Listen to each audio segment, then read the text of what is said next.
Hello बच्चों, welcome to our channel. इस channel पर बेटा हमने 11 चैप्टर तक एक्सप्लेन कर दिए हैं और इससे आगे के चैप्टर बेटा हम आगे भी एक्सप्लेन करेंगे, जिसमें अब हम एक्सप्लेन करने वाले हैं 12वां चैप्टर।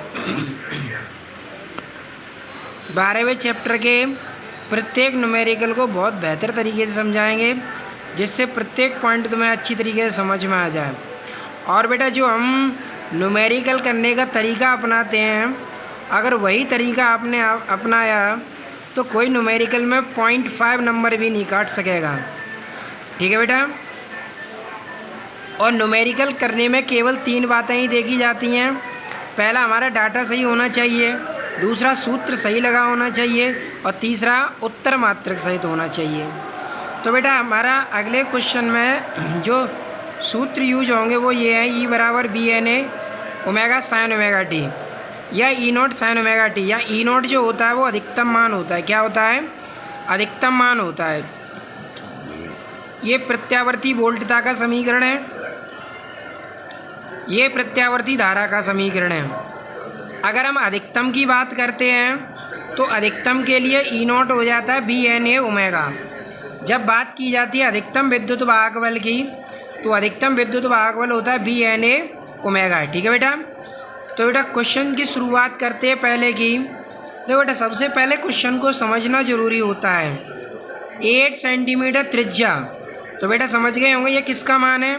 आर का मान है। 20 फेरे, फेरों की संख्या n होती है, तो n का मान कितना है बेटा? 20। तो पहले बेटा इतनी बात लिख ले रहे हैं। आर बराबर दे रखा है हमें 8 सेंटीमीटर, 8 गुणा 10⁻⁻2 मीटर। n कितना है? 20। 50 रेडियन प्रति सेकंड कोणीय वेग, तो रेडियन प्रति सेकंड में कोणीय वेग ओमेगा होता है। ओमेगा दे रखा है बेटा 50 रेडियन प्रति सेकंड। चुंबकीय क्षेत्र 0.03 वेबर से घटकर, सॉरी इतना वेबर है, तो चुंबकीय क्षेत्र का मान है ये बी का। बी बराबर रख दिया 0.03 वेबर प्रति मीटर स्क्वायर। एक पूर्ण चक्र के लिए प्रत्यावर्ती धारा का औसत मान, तो पहले तो हमें अधिकतम विद्युत वाहक बल और एक चक्र के लिए धारा का औसत मान।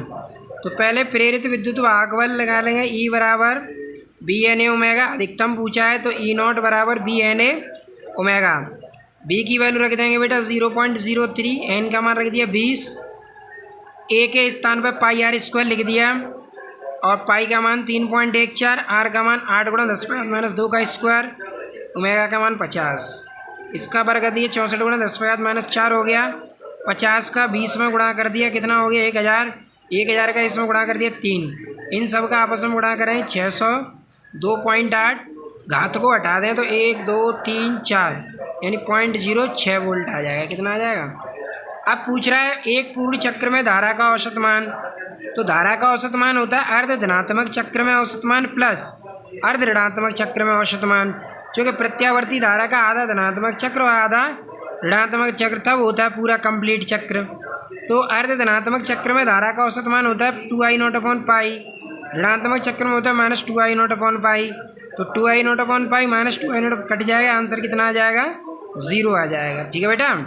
तो इस तरीके से बेटा हमारा ये क्वेश्चन कंप्लीट हो गया। अगले क्वेश्चन पर बेटा नज़र डालते हैं। अगला क्वेश्चन क्या कह रहा है? 20 फेरों वाली, समझ में आ गया होगा किसका मान है? एन का मान। कुंडली का क्षेत्रफल 50 सेंटीमीटर स्क्वायर है। क्षेत्रफल कितना दे रखा है? 50 सेंटीमीटर, या 0.6 वेबर/मीटर स्क्वायर के चुंबकीय क्षेत्र, चुंबकीय क्षेत्र बी का मान दे रखा है। एक समान चुंबकीय क्षेत्र में 10 पाई रेडियन प्रति सेकंड कोणीय वेग, कोणीय वेग क्या होता है? ओमेगा। अधिकतम प्रेरित विद्युत वाहक बल पूछ रहा है, तो एन दे रखा है हमें, क्षेत्रफल ए दे रखा है, चुंबकीय क्षेत्र बी दे रखा है, ओमेगा। तो बेटा यहाँ पर पहले हमने लिख दिया फेरों की संख्या। कितनी दे रखी थी फेरों की संख्या? एन बराबर 50। क्षेत्रफल कितना था? 50 सेंटीमीटर स्क्वायर। 50 गुणा 10⁻⁻4 मीटर स्क्वायर। चूँकि सेंटीमीटर में 2 घातें होती है, स्क्वायर लगा तो कितनी हो जाएंगी? 4। 0.वेबर/मीटर स्क्वायर। ओमेगा कितना है? 10 पाई रेडियन प्रति सेकंड। ई मैक्सिमम क्या करना है? ज्ञात करना है हमें। तो निकाल लेंगे अधिकतम प्रेरित विद्युत वाहक बल ई बराबर B N A omega. B का मान 0.6, एन का मान 50, 50 गुणा 10⁻⁴, इसका इसमें गुणा करेंगे और 10 का गुणा कर देंगे, 25,000 पाई हो जाएगा। इसका इसमें गुणा कर दो, नहीं सॉरी अभी गुणा नहीं किया, पाई का मान रख दिया 3.14, फिर 25 का इसमें गुणा कर दो 150, 0.1 अंक बाद आ जाएगा। अब ये 3.14 बजे 1 2 3 4 पॉइंट मैंने यहाँ लगा दिए, घाते हटा दे, देखो 1 2 3 4 पॉइंट यहाँ लगा दिए, घाते हटा दिए, इसका इसमें मल्टीप्लाई कर दिया 4.710 वोल्ट हो गया। ठीक है बेटा। अगला क्वेश्चन है बेटा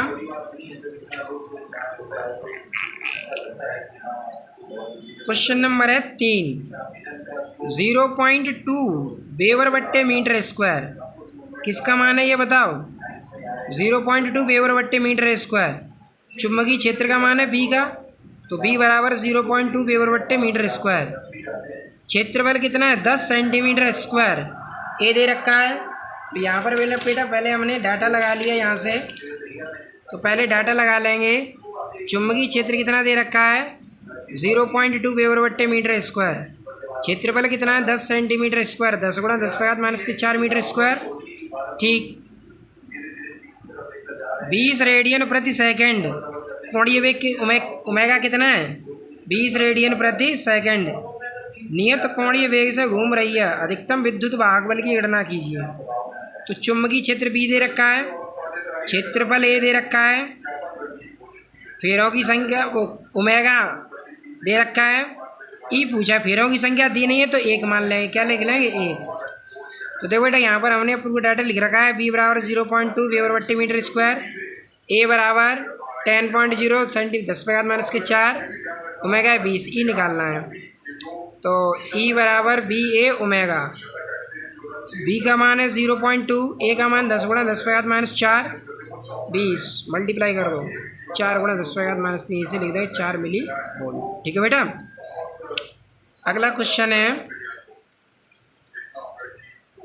एक प्रत्यावर्ती विभव का समीकरण ई बराबर 240 √2 sin 300 पाई टी, प्रत्यावर्ती धारा स्रोत की आवृत्ति एवं वर्ग माध्य मूल मान की गणना कीजिए।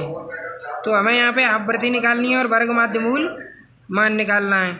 तो सबसे पहले बेटा जो समीकरण दिया है वो समीकरण लिख ले रहे हैं यहाँ पे। तो बेटा ये समीकरण लिख लिया हमने। अब इस समीकरण की हमें ERMS BRMS या ERMS ज्ञात करना है और आवृत्ति निकालनी है। तो दिए गए समीकरण की मूल समीकरण से तुलना करना। और बेटा मूल समीकरण क्या होता है, B बराबर B0 sin ओमेगा टी। क्या होता है B बराबर B0 sin ओमेगा टी। अब यहाँ पर B को E के फॉर्म में दे रखा है, कोई दिक्कत नहीं है, तो हम यहाँ पर E बराबर ये लिख देंगे E0 sin ओमेगा टी। तो देखो बेटा यहाँ पर E0 है और यहाँ कितना है 240 √2, तो E0 का मान कितना हो जाएगा 240 √2, साइन यहाँ पर है, साइन यहाँ पर है, ठीक है। ओमेगा के स्थान पर कितना लिखा है 300 पाई और टी तो अपने स्थान पर लगी, तो ओमेगा का मान कितना है 300 पाई, E0 का मान कितना है 240 √2। तो यहाँ पर बेटा हमने तुलना करके लिख दिया है E0 बराबर 240 √2 वोल्ट और ओमेगा कितना है, ओमेगा है 300 पाई, ओमेगा कितना है 300 पाई।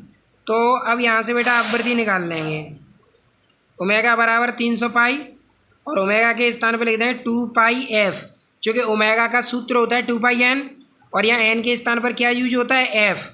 तो 2 पाई एफ बराबर 300 पाई से पाई कट गया, के बार कितना आ गया 250, कितना आ गया बेटा 250, सॉरी 250 नहीं 150, सॉरी 150 हर्ट्स आ गया। ठीक है बेटा, कितना आ गया 150 हर्ट्स। अब पूछा है हमें ERMS, तो विद्युत वाहक बल का वर्ग माध्य मूल मान ERMS बराबर E0/√2, क्योंकि BRMS बराबर B0/√2 होता है। तो E0 कितना दे रखा है बेटा 240 √2 तो ई नॉट के स्थान पे लिख देंगे 240 √2 बट्टे √2 √2 थे √2, तो VRMS कितना आ गया बेटा 240 वोल्ट। कितना आ गया 240 वोल्ट। एक बार बेटा इधर फिर समझ लो, तुलना करने में क्या ध्यान रखते हैं, ये ई नॉट है, यहाँ पर 240 √2 है, तो ई नॉट का मान कितना है 240 √2। यहाँ ओमेगा है, यहाँ ओमेगा कितना है 300 पाई, तो ओमेगा हो गया 300 पाई। ठीक है बेटा, इस तरीके से। अगला है बेटा क्वेश्चन नंबर 5। प्रत्यावर्ती विभव V बराबर 311 sin 314t। बेटा ये समीकरण दे रखा है प्रत्यावर्ती विभव का, आवृत्ति पूछी है। तो पहले इस समीकरण की मूल समीकरण से क्या करेंगे, तुलना। तो पहले इस समीकरण की मूल समीकरण से तुलना करते हैं। तो बेटा ये समीकरण हमने यहाँ लिख रखा है, V बराबर 311 sin 314t। दिए गए समीकरण की मूल समीकरण से तुलना करना। और बेटा मूल समीकरण क्या होता है, V बराबर V0 sin ओमेगा टी। अब देखो बेटा V अपनी जगह पर है, V0 के स्थान पर कितना है 311, ओमेगा के स्थान पर कितना है 314। तो यहाँ पर तुलना करेंगे तो V0 आ गया 311 वोल्ट, ओमेगा आ गया 314। लेकिन हमें तो F निकालना है, तो आवृत्ति निकाल लेंगे। यहाँ पे ओमेगा बराबर 2 पाई F, 311 2 पाई का मान 3.14 इंटू F। इसे इधर पक्षांतर कर दो, पॉइंट हटाएंगे ऊपर 2 जीरो आ जाएंगे। 314 से 314 के बार 100 बार, 2 से 100 के बार कटेगा 50 बार। आंसर कितना आ गया 50 हर्ट्स। ठीक है बेटा, इस तरीके से हमारा ये क्वेश्चन भी क्या हो गया बेटा, कंप्लीट हो गया। Question number 6। क्वेश्चन नंबर 6 में बेटा ये जो आगे के क्वेश्चन हैं इनमें सूत्र यूज होंगे, जैसे प्रत्यावर्ती धारा के अर्ध चक्र के लिए औसत मान IM बराबर 2I0/पाई 0.637 I0, ये फार्मूला यूज होगा। पूर्ण चक्र के लिए तो 0 ही होता है। प्रत्यावर्ती धारा का वर्ग माध्य मूल मान IRMS बराबर I0/√2। प्रत्यावर्ती वोल्टता का वर्ग माध्य मूल मान VRMS बराबर V0/√2। और देखो बेटा कन्फ्यूजन होने की ज़रूरत नहीं है, पुरानी किताब के सभी सवाल नई किताब के सभी सवाल पुरानी किताब में हैं। पुरानी किताब में इस साल कुछ क्वेश्चन एक्स्ट्रा आ गए हैं, इसीलिए नई किताब से सारे न्यूमेरिकल एक्सप्लेन करवा रहे हैं। ठीक है बेटा, देखो ये नई किताब है इस साल की। ठीक है, कौन सी किताब है, ये नई किताब है, तो इसी से क्वेश्चन एक्सप्लेन करवा रहे हैं, क्योंकि इसके सभी न्यूमेरिकल पुरानी किताब में हैं। तो बेटा क्वेश्चन पढ़ते हैं। क्वेश्चन क्या कहता है, किसी प्रत्यावर्ती धारा परिपथ में धारा का शिखर मान। देखो बेटा शिखर मान, एक बात और समझ लो बेटा, यहाँ पे अगर उसने शिखर मान कहा है, आयाम कहा है, प्रभावी मान कहा है, अधिकतम मान कहा है, क्या क्या कहा है उसने, शिखर मान कहा है, आयाम कहा है, प्रभावी मान कहा है, अधिकतम मान कहा है, तो I0 या V0 के मान होंगे।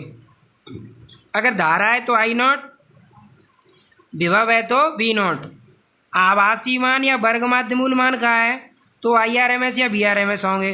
और जब सवाल में कुछ भी नहीं कहा होगा, धारा दे रखी होगी या वोल्टेज दे रखा होगा, तब भी वर्ग माध्य मूल मान ही होता है। ठीक है, तब भी क्या होता है, वर्ग माध्य मूल मान। लेकिन इनके लिए इन दोनों के लिए इन शब्दों को बोलेगा वो। ठीक है बेटा, इनके लिए। तो क्वेश्चन नंबर बेटा अगला है, एक प्रत्यावर्ती धारा में परिपथ का शिखर मान। तो धारा का शिखर मान है I0 दे रखा है, तो हमने लिख लिया बेटा I0 बराबर 2 √2।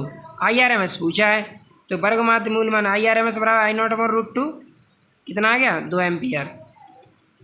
7वां क्वेश्चन है, प्रत्यावर्ती धारा का शिखर मान। अब धारा का शिखर मान फिर दे रहा है, यानी I0 दे रखा है 10 √2, वर्ग माध्य मूल मान पूछा है, तो I0 बराबर 10 √2, IRMS पूछा है। धारा का वर्ग माध्य मूल मान IRMS I0/√2, √2 से √2 कैंसिल, आई कितना आ गया 10 एम्पियर। अगला क्वेश्चन है बेटा क्वेश्चन नंबर 8, एक प्रत्यावर्ती धारा परिपथ में विभवांतर का वर्ग माध्य मूल मान VRMS दे रखा है। VRMS कितना है 220 वोल्ट, तो VRMS दे रखा है, यहाँ लिख दिया हमने बेटा VRMS बराबर 220 वोल्ट। विभव का शिखर मान पूछ रहा है, तो विभव का शिखर मान यानी V0 पूछ रहा है, तो निकाल लेंगे विभवांतर का वर्ग माध्य मूल मान का सूत्र लगाएंगे। VRMS बराबर V0/√2, और मल्टीप्लाई करें तो बी नॉट बराबर B R M S root two और बी आर एम एस कितना है 220, तो यहाँ लिखते हैं 220 रूट टू। तो इस तरीके से बेटा हमारे 12वें चैप्टर के 8 न्यूमेरिकल एक्सप्लेन हो चुके हैं। और बेटा मेरी एक ही रिक्वेस्ट है, जितना हो सके वीडियो को शेयर किया करो जिससे तुम्हारे मित्रों का भी फ़ायदा हो सके। और बेटा जहाँ तक होगा मैं सारी न्यूमेरिकल एक्सप्लेन करूँगा, वो भी बढ़िया से बेहतर तरीके से एक्सप्लेन करूँगा जिससे प्रत्येक न्यूमेरिकल आपको बेहतर तरीके से समझ में आ जाए। Thanks for watching.